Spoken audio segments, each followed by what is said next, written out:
Hello, everybody.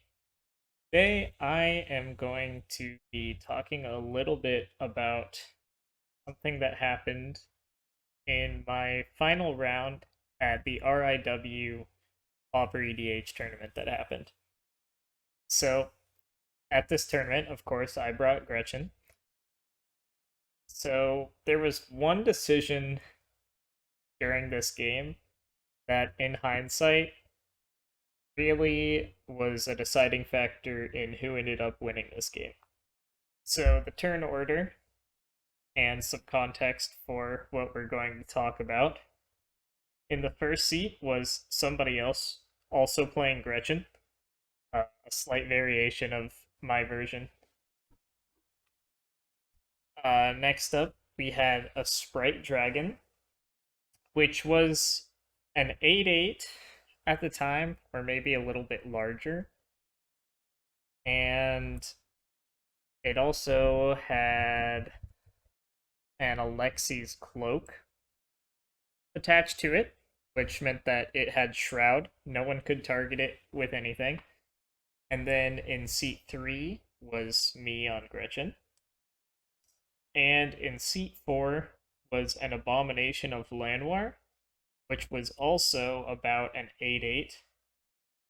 And it had a Vorok Battle Horns attached to it, which gives it trample and it makes it so it can't be blocked by more than one creature.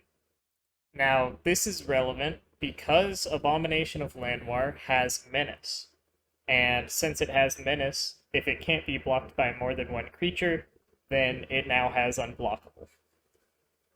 As for some of the context for this moment in the game, I was going to die if Sprite Dragon attacked me, and I think I would also die if Abomination of Llanowar attacked me. And the other Gretchen player was in the same situation. So this was kind of both of our last turn to make something happen. So what ended up happening is on the opposing Gretchen's turn, they went for a win attempt with a Freed from the Real, and I countered that. And this was what my board state was looking like at the time. And these were the relevant cards in my hand. So I had ended up using a different counter spell. I had cast an Arcane Denial to stop the Freed from the Real from resolving, which stopped their win attempt. And then, during the end of their turn, they went and tutored for a Vedalken Aether Mage, which would let them attempt to win on their next turn if they didn't die this turn. And then they attempted to cast a Seal of Removal. So this was the major decision point for me.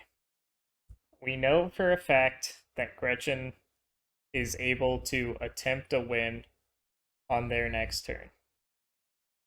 I had to decide if I was going to try to counter this with my Dispersal Shield, because I would be unable to win with my Freed from the Real, because I didn't have any land enchantments in play. However, I am able to attempt a win from this position because of the Merchant Scroll being able to search for a High Tide. So, what I decided to do in the moment was counter the Seal of Removal, because it would stop me from winning. And how this ended up playing out was, okay, this gets countered. This is the game state. Sprite Dragon goes to their turn. And then I was assuming that Sprite Dragon would just kill the other Gretchen because they had a win in hand. But what I failed to take into consideration at the time was that Abomination of Llanowar was also able to kill Gretchen, the other Gretchen player. So the Sprite Dragon ended up just killing me. And then Abomination of Llanowar killed the other Gretchen player. And then Sprite Dragon just got to attack first. So Sprite Dragon attacked Llanowar, Llanowar attacked Sprite Dragon, and then Sprite Dragon attacked Llanowar and closed the game out. So, in the moment, it felt like the right thing to do to counter this seal. But, in hindsight, what would have happened if I did not counter this? Well, it comes into play, and then the Gretchen has no other game actions, so they pass their turn. Then, the Sprite Dragon is actually forced to kill the other Gretchen player. Because this seal of removal could potentially get rid of the Abomination of Llanowar, which doesn't have Shroud like the Sprite Dragon does. Which means Sprite Dragon would have to kill the other Gretchen player, and then I would get to untap and try to win on my turn. But since I didn't do that, Sprite Dragon player was able to acknowledge that they could just kill me, and Abomination of Llanowar could kill the other Gretchen. So if I just let this resolve, Sprite Dragon would have to attack into the other Gretchen player and take them out. And then that would also remove the seal of removal for me. And then I would get to go to my turn. And then just to show you guys the line, just so you know I'm not insane, you would cast Merchant Scroll, tutor a High Tide, cast the High Tide, untap one of your islands. This is a forest and an island, so it does tap for 1 blue and 1 of blue or green. Cast Freed from the Reel on one of your land untappers. Untap your Tangled Islet. Tap it for double blue. Use 1 to untap the Druid. And this makes infinite blue and green. And you win from there.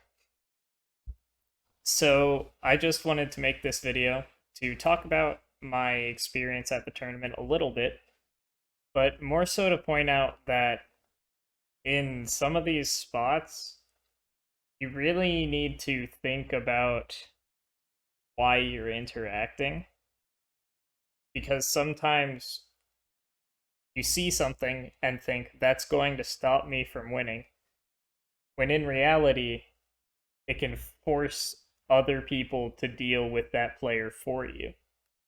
So thank you all for watching. I hope you enjoyed this little segment about some optimal game decisions and discussing it. I know I didn't give you guys full context and whatnot, but I hope you were still able to take something away from this. And if you all enjoyed, be sure to leave a like down below, subscribe if you're not already, and leave a comment if you want to see more videos like this discussing specific gameplay actions, certain game states and such, and I can try to recreate full boards and everything to go a bit more in-depth on it if you guys would like. Thank you all for watching, and I'll see you all next time.